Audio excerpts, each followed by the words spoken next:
Hormona que se sintetiza a nivel de la hipófisis. Habíamos hablado de sus causas, ¿sí? Causas genéticas, neoplasias, que de hecho son los más frecuentes, entre ellos el adenoma hipofisario. Luego hemos hablado también de tratamientos de enfermedades de la silla turca, como una cirugía, radioterapia, enfermedades infiltrativas, causas vasculares, que también son muy frecuentes, ya hemos comentado también. Y ahora, bueno, eso también hemos hablado, causas traumáticas, no se olviden del motociclista que se puede tequear, causas farmacológicas, los glucocorticoides, y ahí nos habíamos quedado, ¿verdad? ¿Sí? ¿Sí, no? Sí. Ok. Continuamos, tenemos que acabar este tema en media hora, a lo mucho. Bien. Manifestaciones clínicas del hipopituitarismo. Evidentemente, entre la clínica tendríamos que ver aquella relacionada con el déficit de las hormonas, ¿no? Entonces vamos a ir describiendo cada déficit hormonal y qué sintomatología va a dar cada uno. Hablaremos por el déficit de la ACTH. Como bien sabrán ustedes, la ACTH se encarga de la secreción de cortisol, ¿no?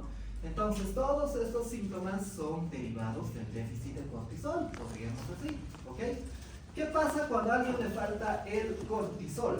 Aquí tenemos pues la astenia, va a estar cansado, letárgico, va a perder peso, va a tener tendencia a la hipoglucemia, va a tener anorexia, es decir, no tiene ganas de comer, náuseas, vómitos y finalmente diabetes, ¿sí? Como verán, son síntomas algo inespecíficos, ¿no? Si uno ve todo esto, podría decir, ay, tiene una gastroenteritis, tal vez ha comido algo que le ha hecho mal, ¿no?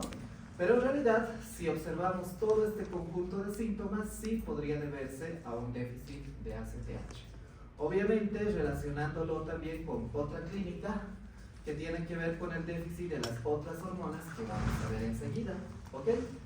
¿Qué más aparte de esto? No tiene hiperpigmentación, ¿sí? Que es algo clásico cuando falta el cortisol en la insuficiencia suprarrenal primaria, por ejemplo.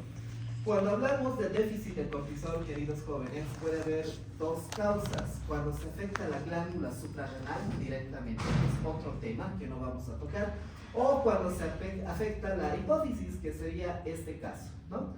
Les comento, cuando hay insuficiencia suprarrenal, el Addison, lo que se llama, ahí hay hiperpigmentación, ¿sí? En el Addison, cuando se afecta la suprarrenal directamente, hay hiperpigmentación, pero solamente cuando hay déficit de ACTH no hay hiperpigmentación. Ese es un dato importante, ¿sí? Y tampoco hay hipoaldosteronismo, ¿sí? Bueno, que les falte la ACTH da un importante compromiso vital, queridos jóvenes. Un paciente no puede estar sin ACTH por más de 24 horas, porque si no va a entrar en una crisis suprarrenal, ¿ok? Entonces es importante darse cuenta de todos estos síntomas para hacer el correcto reemplazo de corticoides, para que pueda vivir este paciente, ¿sí? No se olviden, compromiso vital. ¿Okay? Es muy importante detectar el déficit de ACTH. Continuamos. Otra hormona más conocida, el déficit de la TSH. Ustedes ya saben que esta hormona estimula la producción de T3, T4, ¿no? ¿Qué síntomas nos va a dar este déficit? Es muy parecido al hipotiroidismo. ¿Cuáles son estos síntomas? Debilidad, aumento de peso, 2-3 kilos, no es causa de obesidad tampoco, sensibilidad al frío y estreñimiento, ¿ok? De hecho, los síntomas más específicos serían la sensibilidad al frío y también el estreñimiento, ¿ok? Muy bien, ya tenemos el déficit de TSH. Hablaremos de otras hormonas que se sintetizan en la hipófisis. Hablo de las hormonas sexuales, que ya conocemos su función, LH, FSH, ¿ok? Primero vamos a hablar de qué es lo que pasa en los niños, ¿sí? Ustedes sabrán que en cuanto a las hormonas sexuales hay dos momentos importantes, ¿no? En los niños no se elaboran correctamente, pero ya en la pubertad tienen un pico, ¿verdad? Y se desarrollan las características sexuales secundarias. complementarias. Entonces siempre es importante dividir en estas dos edades, niños y adultos. ¿Qué pasa en los niños? En los niños varones vamos a evidenciar una disminución del volumen testicular. Sus testículos no se van a desarrollar bien. Va a haber un hábito eunucoide, ¿ok? Un retraso del cierre epifisiario, es decir, tampoco van a tener un buen crecimiento. Eso pasa en los varoncitos. ¿Y qué es lo que pasaría en las mujeres? Adivinen qué, pues no van a tener menstruaciones. Eso se llama amenorrea primaria. ¿Ok? Amenorrea primaria. ¿Qué más? Va a haber ausencia de desarrollo mamario. Es decir, no se van a desarrollar sus características sexuales secundarias. Pero el dato más importante sería pues la amenorrea primaria. ¿Ok? Ausencia de menstruación. Muy bien, ahora pasemos a los adultos.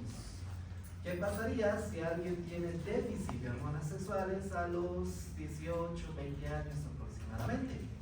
En los varoncitos, pues va a haber disminución de la libido, disminución del deseo sexual, no va a querer saber nada de eso, ¿sí? Impotencia sexual, que también es un gran problema en los varones, caída de vello, ¿sí? Azospermia, ginecomastia. Todos esos son datos clínicos en varones con déficit de hormonas sexuales. ¿Ok? Mujeres. En las mujeres, pues también va a haber una amenorrea. ¿Ok? Pero una amenorrea secundaria. Amenorrea secundaria. O también una oligomenorrea. La oligomenorrea es la irregularidad en los ciclos menstruales. Eso es la oligomenorrea. Irregularidad en los ciclos menstruales. ¿Sí? También van a tener disminución de la libido, ¿no? Sofocos, que es clásico, ¿no? Del síndrome menopáusico. La sequedad vaginal, que también es clásico del síndrome menopáusico. Y también van a tener mayor probabilidad de tener osteoporosis. ¿Ok? Entonces, eso es lo que ocasiona el déficit de hormonas sexuales. Muy importante, como se darán cuenta. Ahí tenemos un dibujito, ¿no? De un varón que pues tiene en realidad un hábito eunucoide. Fíjense la ginecomastia, ¿sí? Y fíjense también los genitales, ¿no? Que no están bien desarrollados. ¿Ok? Muy bien, ahí tenemos 3 déficits, pero seguiremos hablando, hay más. Déficit de GH. ¿Qué pasa si no hay hormona del crecimiento? Igual lo dividimos en 2. Niños y adultos. Empecemos por los niños. Como es la hormona del crecimiento, obviamente van a tener talla baja, ¿sí? Es bastante obvio, y disminución de la velocidad del crecimiento, ¿sí? Resulta que un niño cada año aproximadamente crece entre 3 a 4 centímetros. Perdón. Repito, un niño cada año crece aproximadamente entre 3 a 4 centímetros. Y nosotros nos podemos dar cuenta precisamente en este dato. Si vemos que en un año no crece de esta manera, podríamos investigar qué está pasando con la hormona del crecimiento.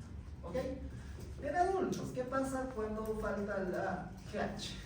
Astemia, alteración del sueño, disminución de la masa magra, es decir, van a disminuir su volumen muscular, disminuye su volumen muscular. Y además también se ve disminución de la masa ósea. ¿Pero qué más?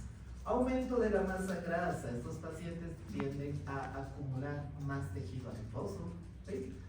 Tienen mayor tendencia a la resistencia a la insulina y también a tener dislipidemia.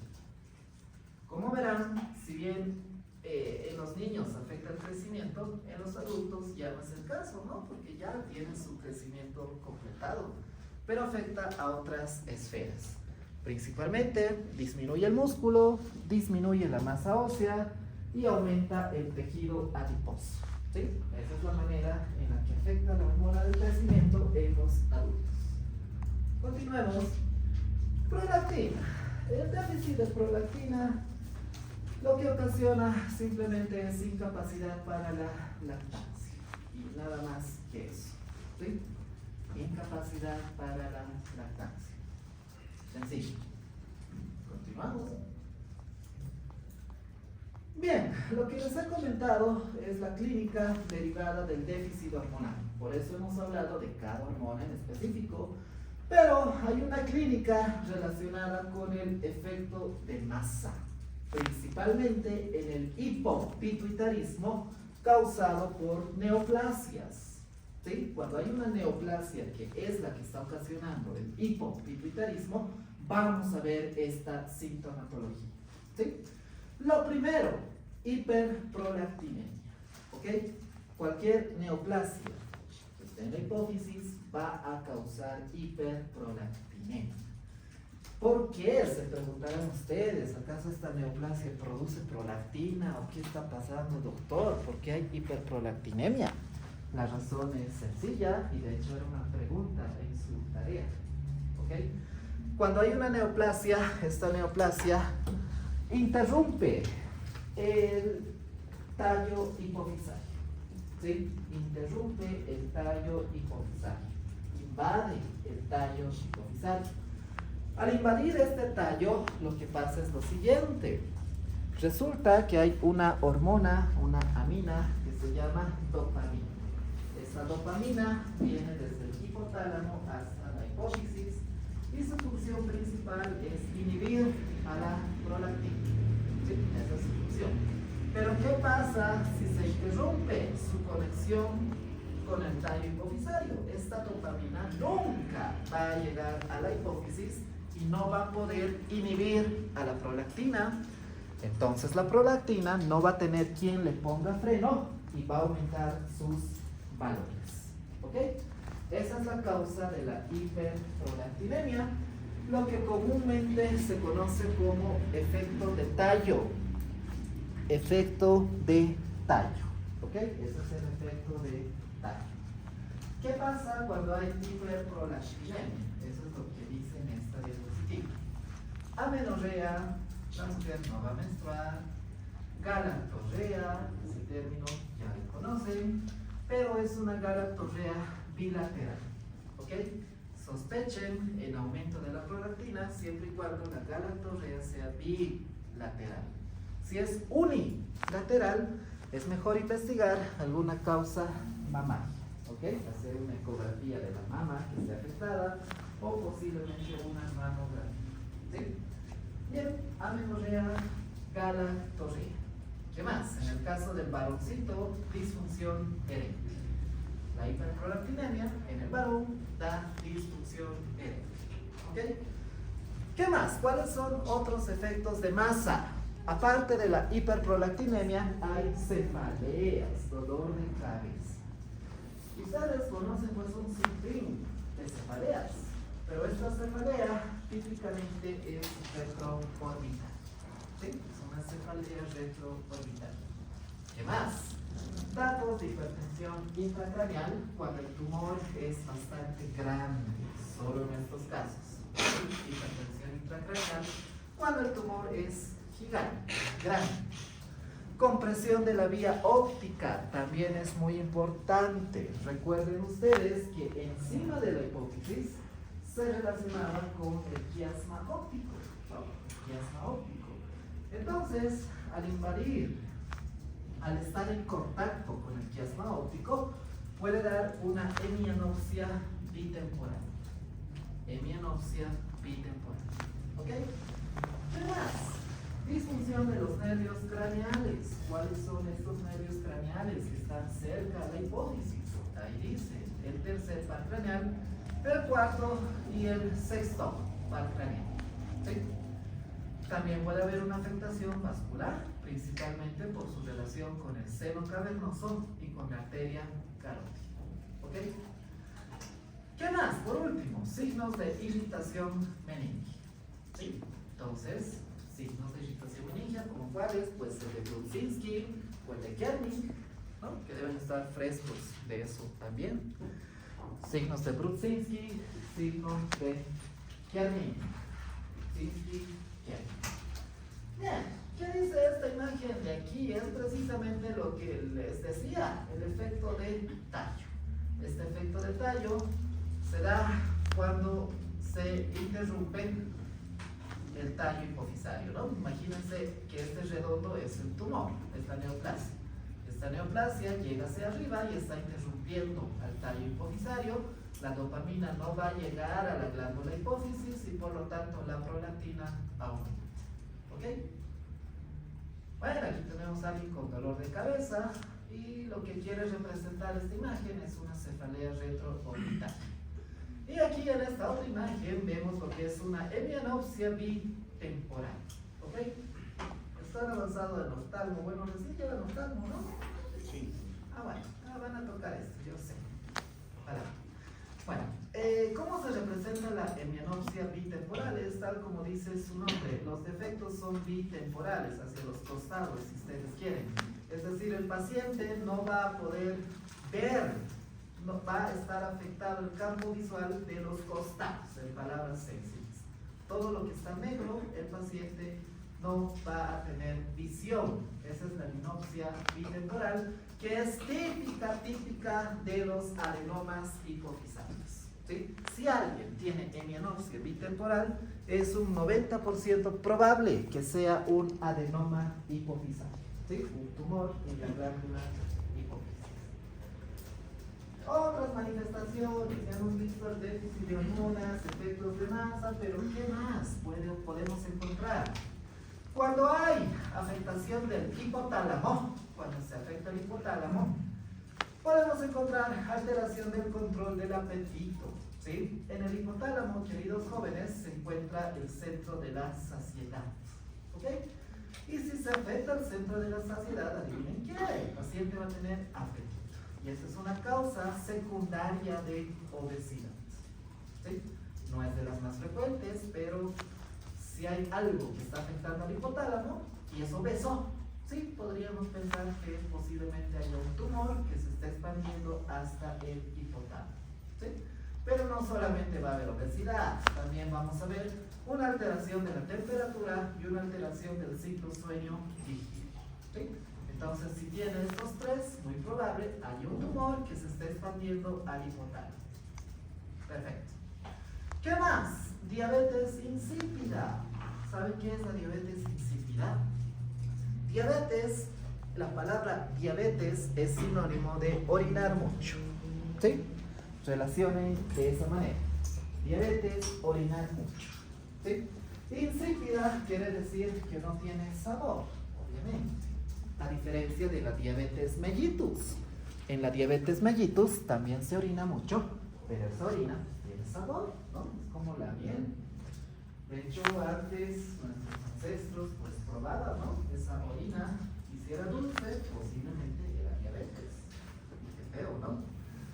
Bueno, la diabetes insípida, entonces, también puede ser provocada por un tumor hipofisario, ¿sí? Por un tumor hipofisario.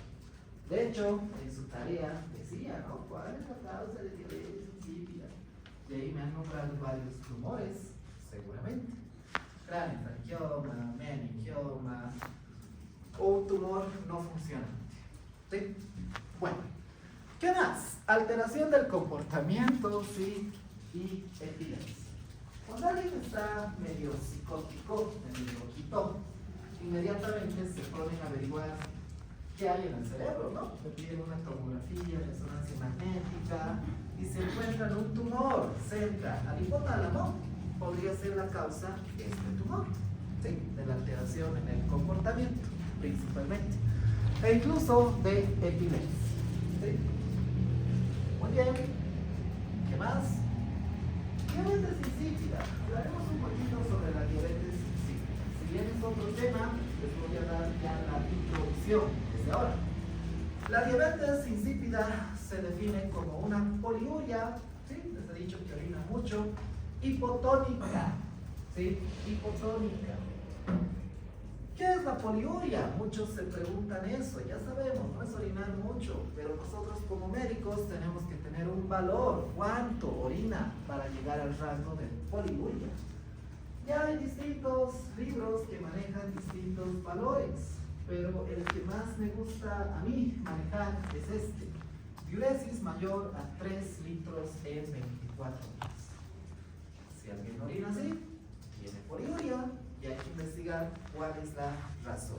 ¿Ok? Y además, aparte de la diuresis mayor a 3 litros, resulta que la osmolaridad urinaria tiene que ser menor a 300 miliosmoles. Entonces, con esos dos datos bastante fáciles de medir, podríamos diagnosticar una diabetes insípida o podríamos sospechar de una diabetes insípida. ¿Sí? Ahí está, la diabetes insípida, no se olviden. Y ahí la representación de un individuo que está orinando. No sé si habrá orinado 3 litros, pero pues bueno, ahí está la idea, ¿no? Hipersecreción hormonal. A ver.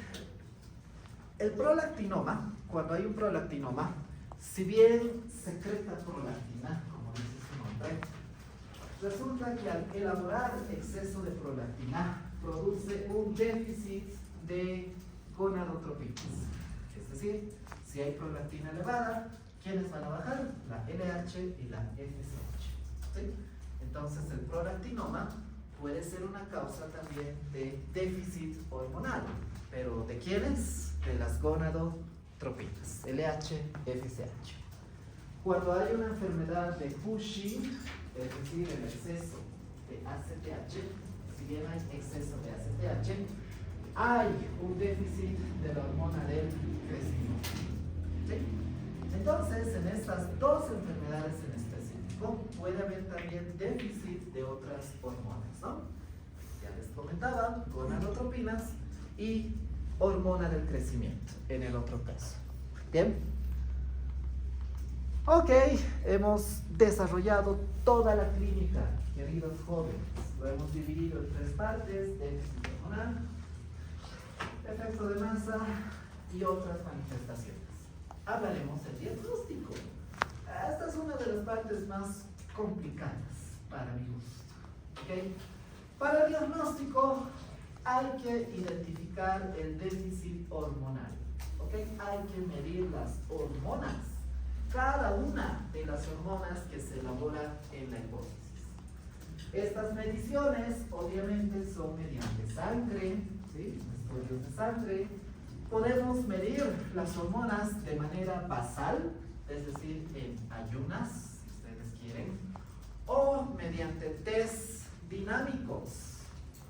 ¿En qué consisten los tests dinámicos? En suprimir o estimular a las hormonas hipofisales. Repito, en suprimir o estimular a las hormonas hipofisales. Enseguida vamos a ver algunos tests dinámicos. ¿Ok? Segundo, una vez que han identificado el déficit hormonal, el siguiente paso es un estudio de imagen. Y aquí tenemos a la resonancia magnética nuclear. Pero cuando se pide esta resonancia, hay que ser bien explícitos. Por lo tanto, ¿qué tendrían que poner en su orden de laboratorio? Resonancia magnética nuclear de silla turca. ¿Ok? De silla turca con contraste. Nunca, jamás de los jamases sin contraste. ¿Ok? Repito. Resonancia magnética, ¿de dónde? Silla turca, ¿con qué? Con contraste. No se olviden, por favor, podría ser fácilmente una pregunta de examen. ¿Sí? 3. Evaluación oftalmológica. Como ustedes habrán visto, se afecta, ¿verdad? Los pares craneales, el quiasma óptico, y pues siempre hay que evaluar esta parte. Bien, queridos jóvenes, nos vemos un respiro de 1 minuto, ¿sí? Me he cansado, y ustedes también. Voy a tomar agüita.